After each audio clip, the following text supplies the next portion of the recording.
nuestro Padre Jesús Nazaret. Lumikha ng kasaysayan ng Traslasyon 2026 matapos abutin ng halos 31 oras bago na ibalik ang imahen ng Poong Jesus Nazareno sa Minor Basilica and National Shrine of Jesus Nazareno o Quiapo Church. Ito na ang pinakamatagal na traslasyong naitala sa kasaysayan ng pista.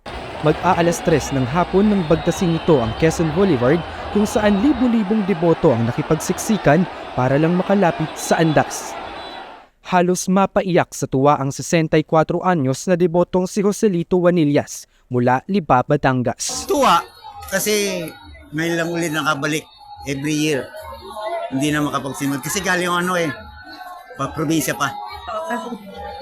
Lipa, Batangas. May hiling naman ang debotong si Nelson Insigne na galing pa ng Cavite kasama ang kanyang asawa at anak. Hiling ko, gusto ko ng trabaho sa asawa ko. Nanay ko sana gumaling kasi cancer po sa susok. Tagal na po. Na siya. Nagugulo ko yung daddy. Mahirap po eh. Humingi ako ng Policies Nazareno. Gumaling yung nanay ko po.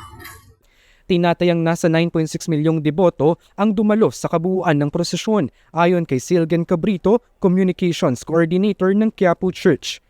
Habang personal ang hiling at dasal ng karamihan, may ilang deboto ring may panawagan sa mga sangkot sa katiwalian. Yung mga kickback, yung pinangako, dapat gawain. Kung sinong dapat makulong, makulong. Sino may kasalanan, may kasalanan. Dakong alas 10:50, umaga ng January 10, matagumpay na naibalik ang imahen ng Poong Jesus Nazareno sa Quiapo Church. Ayon sa pamunuan ng simbahan, 4 ang kumpirmadong nasawi at mahigit 1,000 ang binigyan ng tulong medikal.